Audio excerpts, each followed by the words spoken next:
अब तक हम लोग नीलू की कहानी में हम लोगों ने देखा था कि सबसे पहले हम लोगों ने उसकी माँ लूसी के विषय में उसके स्वभाव को देखा था। फिर हम लोगों ने नीलू के विषय में जाना, नीलू के स्वभाव या और उसकी शारीरिक संरचना के विषय में जाना। और अब हम लोग कहानी में आगे बढ़ रहे हैं। यहाँ पर कुत्तों के विषय में थोड़ा सा बताते हुए लेखिका कहती हैं कि कुत्ते भाषा नहीं जानते हैं, केवल ध्वनि पहचानते हैं। यानी कुत्ते जो हैं वे भाषा को नहीं समझ पाते, लेकिन ध्वनि आवाज को वे पहचानते हैं। नीलू का ध्वनि ज्ञान इतना विस्तृत और गहरा था कि उससे कुछ कहना भाषा जानने वाले मनुष्य से बात करने के समान हो जाता था। यहाँ पर नीलू की ये मुख्य विशेषता जिसे लेखिका यहाँ बता रही हैं कि ध्वनि का उसे ज्ञान था, और वो इतना विस्तृत था, इतना ज़्यादा था और इतना गहरा था कि जब उससे कुछ बात कही जाती थी तो ऐसा लगता था कि वो बिल्कुल मनुष्य है और सभी बातों को वो समझ रहा है और उसके अनुरूप ही वो कार्य भी करता था। बाहर या रास्ते में घूमते हुए यदि कोई उससे कह देता, गुरुजी तुम्हें ढूंढ रही थी नीलू, तो वह विद्युत गति से चारदीवारी से कूदकर मेरे कमरे के सामने बाहर आकर खड़ा हो जाता था। यानी जैसे ही उसे ये कोई रास्ते में अगर वो बाहर कहीं पर घूम रहा है और उस समय यदि कोई उसे कह देता था कि तुम्हें गुरुजी यानी लेखिका ढूंढ रही हैं, तो वो तुरंत उनके सामने हाजिर हो जाता था। फिर कोई काम नहीं है, जाओ कहने से पहले वह मूर्तिवत एक स्थिति में ही खड़ा रहता। यानी जब तक वो लेखिका से ये बात नहीं सुन लेता कि कोई काम नहीं है, जा सकते हो, तब तक वो आज्ञाकारी बन करके एक स्थान पर खड़ा रहता। कभी कभी मैं किसी कार्य में व्यस्त होने के कारण उसकी उपस्थिति जान नहीं पाती और उसे बहुत समय तक बिना हिले डुले खड़ा रहना पड़ता था। लेकिन कभी कभी ऐसा भी होता था कि लेखिका काम में व्यस्त होने के कारण उसके आने का उन्हें पता ही नहीं चलता था, और तब जब तक कि वो लेखिका उस पर ध्यान नहीं देती थी तब तक वो उसी एक स्थान पर खड़ा रहता था और लेखिका के आज्ञा का या निर्देशों का वो इंतजार करते रहता था, प्रतीक्षा करते रहता था। हिंसक और क्रोधी भोटिये बाप, हिंसक यानी कि हिंसा करने वाला, मारपीट करने वाला या लड़ाई झगड़ा करने वाला, क्रोधी यानी जो जिसे बहुत अधिक गुस्सा है, बहुत अधिक क्रोध। तो यहाँ पर भोटिया बाप यानी नीलू के पिता जो था वो भोटिया जाति का था और वो बहुत ही हिंसक और क्रोधी था। और आखेट प्रिय अल्सेशियन माँ जो थी वो अल्सेशियन जाति की थी। और आखेट प्रिय का मतलब, आखेट का मतलब होता है शिकार, प्रिय का मतलब उसे पसंद करने वाला या प्यार करने वाला। तो वो शिकार से उसे बहुत ही, शिकार करना उसे बहुत अच्छा लगता था, बहुत अधिक पसंद करती थी इसकी माँ। तो इन दोनों से जन्म पाकर भी उसमें हिंसा की प्रवृत्ति का कोई चिन्ह नहीं था। यानी वो कभी भी मारपीट या लड़ाई झगड़ा नहीं करता था। 13 वर्ष के जीवन में भी उसे किसी पशु पक्षी पर झपटने या मारते हुए नहीं देखा था। यानी इतना लंबा जीवन था, 13 वर्ष का जीवन था, लेकिन उस पूरे जीवन काल में उसे कभी भी किसी पशु पक्षी पर झपटते हुए या उसे मारते हुए नहीं देखा गया था। जबकि कुत्तों का स्वभाव होता है कि कोई भी पशु या पक्षी उनसे जो कमज़ोर है उसको वे मारना या उससे लड़ाई झगड़ा करना पसंद करते हैं। उसका यह स्वभाव मेरे लिए ही नहीं, सब देखने वालों के लिए आश्चर्य की घटना थी। तो ये बात जो थी अपने आप में एक बहुत बड़े आश्चर्य के समान थी। मेरे बंगले के रोशनदानों में प्रायः गौरैया तिनकों से घोंसला बना लेती थी। मुझे उनके परिश्रम पूर्वक बनाए हुए घोंसले उजाड़ना अच्छा नहीं लगता, अतः कालांतर में उसमें अंडों और पक्षी शावकों की सृष्टि बस जाती थी। कुछ कुछ अंकुर जैसे पंख निकलते ही वे पक्षी शावक, शावक यानी बच्चे, उड़ने के असफल प्रयास में रोशनदानों से नीचे गिरने लगते थे। इन दिनों नीलू उनके सतर्क पहरेदार का कर्तव्य संभाल लेता था। सतर्क पहरेदार यानी कि वो का कर्तव्य। तो जब अक्सर होता था कि लेखिका के घर में रोशनदान में गौरैये अपने घोंसले बसा लेते थे, और जब उनमें बच्चे छोटे छोटे उनके अंडों से निकल के आते थे और बच्चों के जब पंख निकलने शुरू होते हैं तो वे उड़ने का असफल प्रयास करते हैं। यानी अक्सर वे इस प्रयास में क्या होता है कि उड़ने का प्रयास करते हैं लेकिन उन्हें उड़ना नहीं आता और वे नीचे गिर जाते थे। तो नीचे गिरने के बाद उनकी देखभाल करना या उनकी पहरेदारी करना ताकि उन्हें कोई अन्य जानवर हानि ना पहुंचाए, इसका कर्तव्य, इस कार्य को नीलू जो है बड़े सतर्कता के साथ करना शुरू कर देता था। उसके भय से कोई भी कुत्ता बिल्ली उन नादान गिरने वालों को हानि पहुंचाने का साहस नहीं कर पाता था। कभी कभी बहुत छोटे पक्षी शावकों को पुनः घोंसले में रखवाने के लिए वह उन्हें हौले से मुंह में दबाकर मेरे पास ले आता था। जब तक रोशनदान में सीढ़ी लगवाकर मैं उस बच्चे को घोंसले में पहुंचाने की व्यवस्था ना कर लेती, तब तक वह या तो बड़ी कोमलता से उन्हें मुंह में दबाए खड़ा रहता या उनके हाथ में देकर के प्रतीक्षा की मुद्रा में देखता रहता। यानी वो जब तक उसे नहीं रख दिया जाता घोंसले में दोबारा, तो उस बच्चे वो खड़ा रहता था वहीं, ये देखने के लिए कि उस बच्चे का क्या किया जा रहा है। सवेरे नियमानुसार, और जब वो संतुष्ट हो जाता था कि हाँ बच्चा अपने सही जगह पर पहुंच गया है, तब वो वहाँ से जाता था।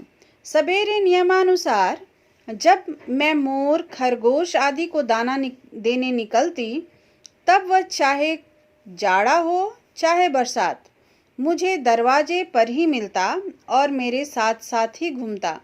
यानी उसने ये नियम बना लिया था कि जैसे ही सवेरे नियम के अनुसार जब लेखिका अपने अन्य जानवरों को दाना देने निकलती थी या खाना देने जाती थी, तो उस समय चाहे कोई भी मौसम हो, उस समय वो दरवाजे पर खड़ा रहता और साथ साथ ही वो जाता था। पक्षियों के कक्ष में 2 फुट ऊंची दीवार पर जाली लगी हुई थी। नीलू दीवार पर दोनों पंजे रखकर खड़ा हो जाता और अपनी गोल गोल आंखें घुमाकर प्रत्येक कक्ष और उसमें रहने वालों का निरीक्षण करते रहता। यानी पूरी जांच पड़ताल एक पहरेदार की भांति करते रहता था। यानी कि बहुत ही सबों की रक्षा का एक जिम्मेदारी इसने अपने ऊपर लेकर जो रखा था, उस कर्तव्य को वो लगातार करते रहता था। सबके सो जाने पर गर्मियों में बाहर लॉन पर, सर्दियों में बारामदे में तख्त पर बैठकर पहरेदारी का कार्य करता। रात में कई कई बार उसे पूरे कंपाउंड और पशु पक्षियों के घर का चक्कर लगाना पड़ता था। यानी रात में भी वो सोता नहीं था, बल्कि लगातार जागते रहता था और जग करके वो घर की पहरेदारी करते रहता था। खरगोश धरती के भीतर सुरंग जैसे लंबे और दोनों ओर द्वार वाले बिल खोद देते हैं। एक रात खरगोश बिल खोदते खोदते पड़ोस के दूसरे कंपाउंड में जा निकले। उनमें से कई जो इस अभियान के अगुआ थे, जंगली बिल्ली द्वारा मार दिए गए। तो खरगोशों की ये एक आदत होती है बिल बनाने की, क्योंकि ये बिल में रहना पसंद करते हैं। तो ये ज़मीन को खोद खोद करके और अपने लिए वे बिल तैयार करते हैं। और इस लेखिका के घर में भी जो खरगोश थे वे भी इस कार्य को कर रहे थे, और उस कार्य को करते हुए उन्होंने पड़ोस के दूसरे कंपाउंड में उन्होंने अपने बिल का रास्ता निकाल दिया था। और जो इस कार्य को करने में जो सबसे आगे थे, उनमें से बहुत सा जो आगे आगे जो गए इस कार्य को करते हुए, उसको जंगली बिल्ला जो था वो पड़ोस के कंपाउंड में था और वो उन लोगों को अपना आहार बना लिया। अतः एक के पीछे एक निकलते हुए खरगोशों में सभी को बिल्ले का आहार बन जाना पड़ता, किंतु उनके सौभाग्य से नीलू ने संभवतः पत्तियों की सरसराहट से सजग होकर चारदीवारी के पार देखा होगा और उसने खरगोशों के संकट को पहचान लिया, और तब वो कूद करके दूसरी ओर पहुंच गया। पहुंचते ही बिल्ला तो भाग गया, परंतु खरगोशों को बाहर निकलने से रोकने के लिए वो रात भर ओस से भींगता हुआ सुरंग के द्वार पर खड़ा रहा। अब उसने एक काम ये किया कि जैसे उसे ये चीज़ पता चला कि खरगोशों ने बिल खोद लिया है और लगातार वे बाहर की ओर दूसरी ओर निकल रहे हैं, तो उसने तुरंत जा कर के उस सुरंग के दरवाजे पर वो खड़ा हो गया उन्हें रोकने के लिए, और उसके डर से बाकी जो खरगोश जो बचे हुए थे वे बाहर निकलना बंद कर दिए। लेकिन ये परोपकार जो था नीलू के लिए बहुत महंगा पड़ा, क्योंकि उसे सर्दी लग गई। रात भर वो उसमें भींगा था और ठंड के दिन थे, इसलिए उसे सर्दी लग गई थी और निमोनिया हो गया था। कई दिनों तक इंजेक्शन, दवा आदि का कष्ट उसे झेलना पड़ा। वैसे वह शांत भाव से कड़वी दवा भी पी लेता और सुई भी लगवा लेता था, लेकिन तो भी वो शांतिपूर्वक दवा भी पीता था और सुई लगवा लेता था। एक बार मोटर दुर्घटना में घायल होकर के लेखिका को मार्ग से ही अस्पताल जाना पड़ा, और तब संध्या तक मेरे प्रतीक्षा करके और कपड़े, चादर, कंबल आदि सामान अस्पताल ले जाने वालों की हड़बड़ी देखकर उसे ना जाने कैसे सब पता चल गया। सब उसकी उदासी देखकर हैरान थे। जब 3 दिन तक उसने कुछ न खाया न पिया, तब डॉक्टर से अनुमति लेकर के उसे अस्पताल लाया गया।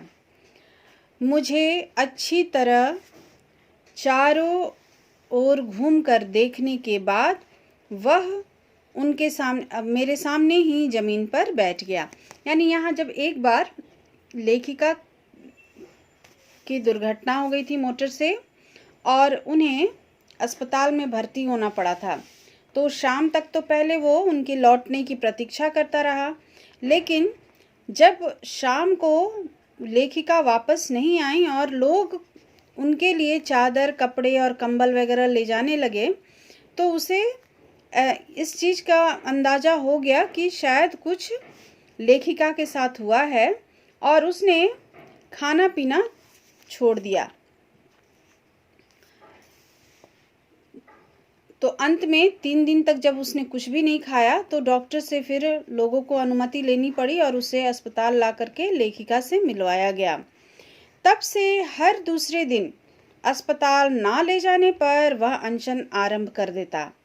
इसलिए अस्पताल में भी वह नियमित रूप से मिलने आने वालों में गिना जाने लगा तथा डॉक्टर, नर्स सभी से परिचित हो गया।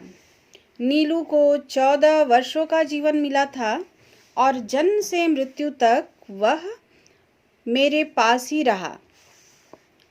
मेरे पास अनेक जीव जंतु हैं, परंतु जिसके बुरा मान जाने की मुझे चिंता हो, ऐसा अब कोई नहीं रहा।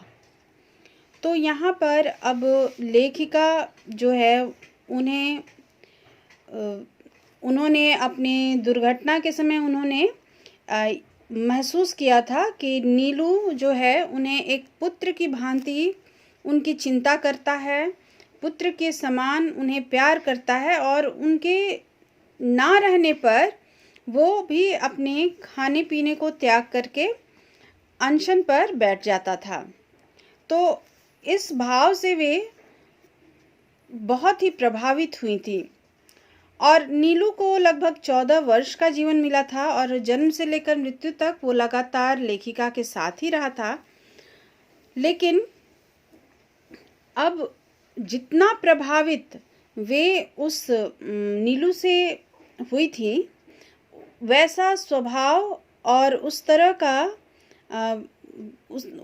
का प्रेम भाव उन्होंने अन्य किसी प्राणी अन्य जीव जंतुओं के से उन्होंने नहीं पाया और इस कारण से अब उन्हें ये चीज़ हमेशा लगता है कि मेरे पास बहुत सारे जीव जंतु हैं, परंतु जो बुरा मान जाए या मेरी चिंता करे उस तरह की या बुरा मान जाने की, डांट देने पर बुरा मानना, ये सब उसका गुण था।